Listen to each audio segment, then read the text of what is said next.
Hello everyone, so you're probably wondering what inequality is and what it would look like on a number line. So we're applying the concept of inequalities, but just on a number line. So first off, you have to know what inequality is.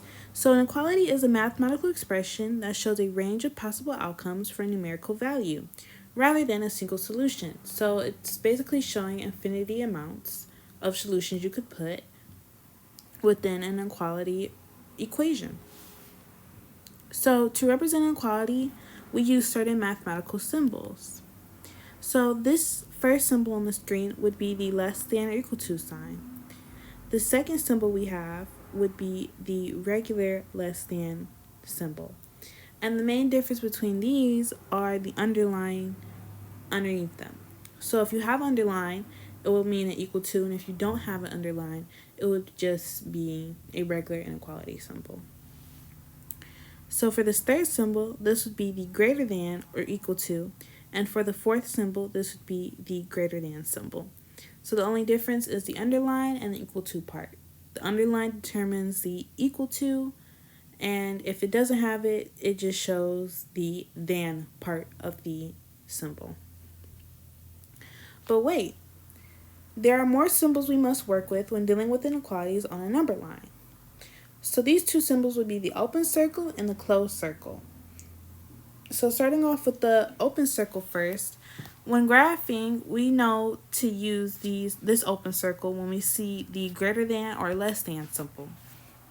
So if your inequality symbol doesn't have the underline underneath it for your symbol, then you can use the open circle. And when you have a closed circle, you're going to use that when you see that underline underneath the inequality sign. So like greater than or equal to and less than or equal to. So that's when you would use a closed circle. And once again, an open circle when you just have greater than or less than. And we're going to use these circles to plot on a number line for inequalities, essentially. So now, you're probably wondering, what does an inequality on a number line look like? So let's jump into that. So I have example number 1. X is greater than 5. So I know that I have 2 circles I could use to plot this number line. So I could either use a closed circle or an open circle. I know that an open circle would be the greater than or less to symbol. So I'm going to use an open circle to plot on my point. And I know this because of my current inequality symbol I am given to work with.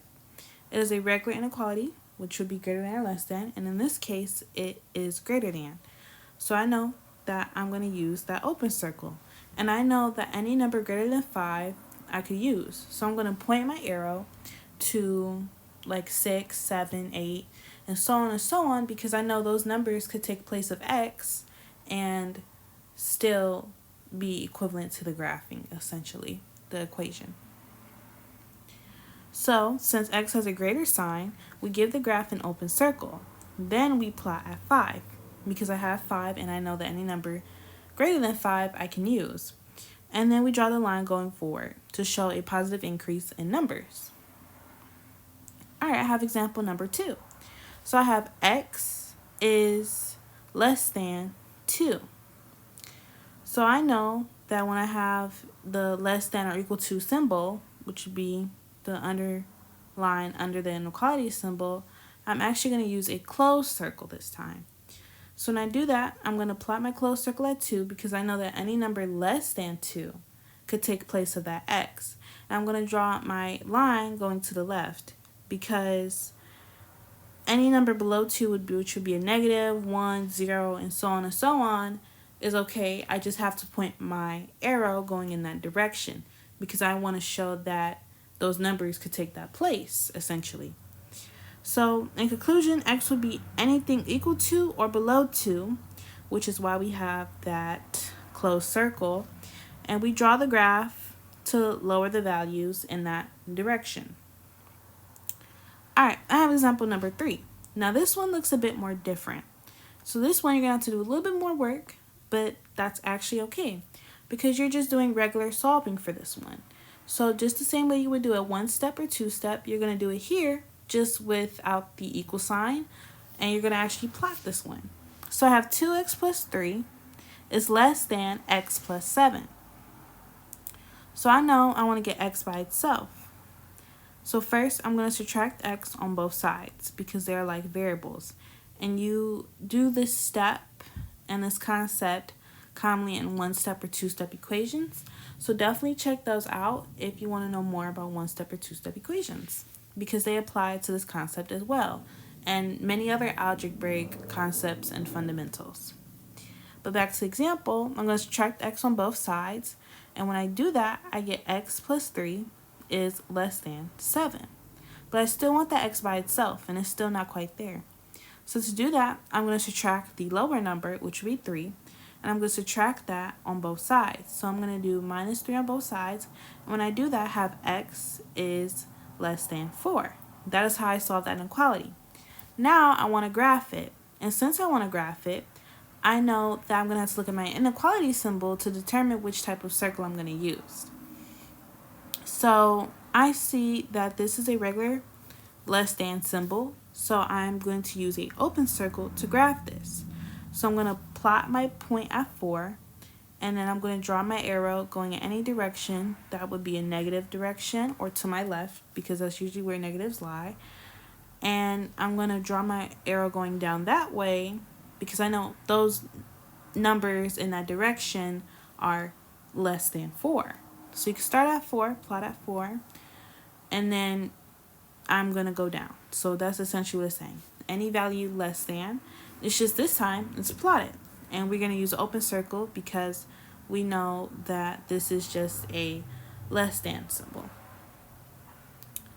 Alright, so example number 4. Now for this example, I see something different and something we have to be very mindful of. I see a negative symbol. When you see a negative symbol, there's a new rule that comes into play. You're going to have to flip your inequality symbol.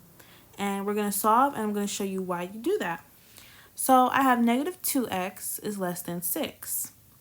But I want that x by itself. So to do that, I'm going to do negative 2 divided by 2. And I'm going to do 6 divided by negative 2. And so when I do that, I get x is actually greater than negative 3. And you're like, well, why did you flip the symbol? Well, it's simple. Because when you're dealing with negatives and inequalities, if you kept the symbol the same way, it just wouldn't have made sense for the equation. Why would be, like, x would be less than the negative? That just simply wouldn't make sense. I would have to give that a positive, right? So to do that, we're going to flip that inequality symbol because that's just the mathematical rule.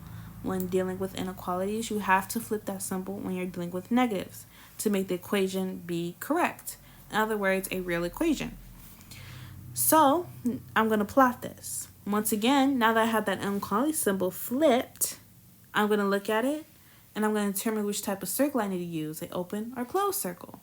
So since this is a greater than symbol, I'm going to use an open circle, and I'm going to plot at negative 3 and go to my right to show that any number there is correct because the number is going to be greater than negative 3, of course.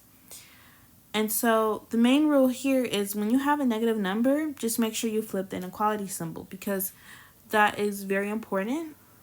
And we want to make this a real solution, a real graph, and a real plot point.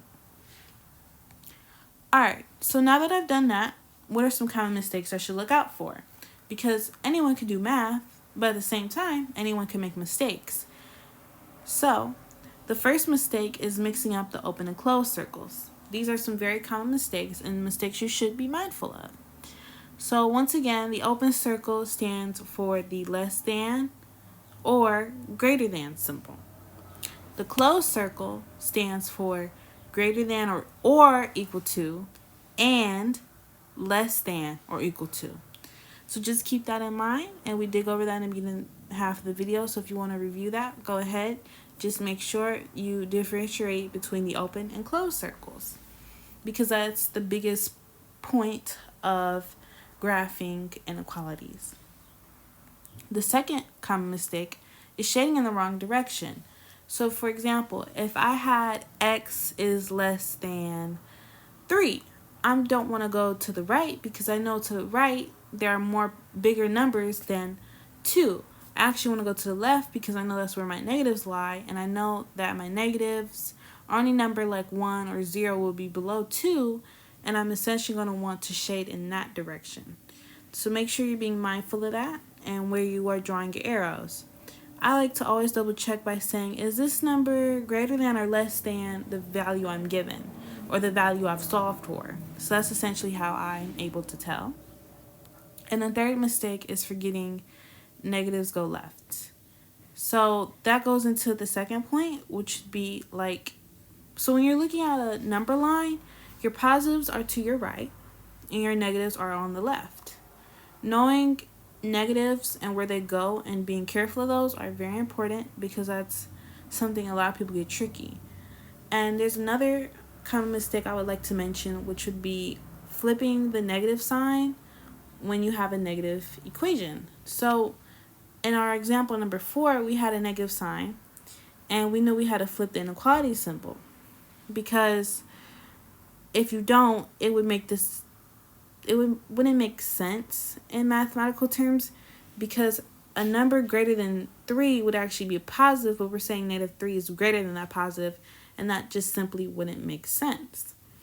So that's why you have to make sure that even when you have a negative solution or equation, you have to flip that inequality symbol, because that tends to trick people up, and we demonstrated that in number 4. So make sure you review that one if you need to, because it is a rule that you do have to remember when solving with inequalities, and it tends to trip people up commonly. So that is it for today. I will see you guys next time. Check out my other videos, and this is Ari the Math Tutor signing out. Bye!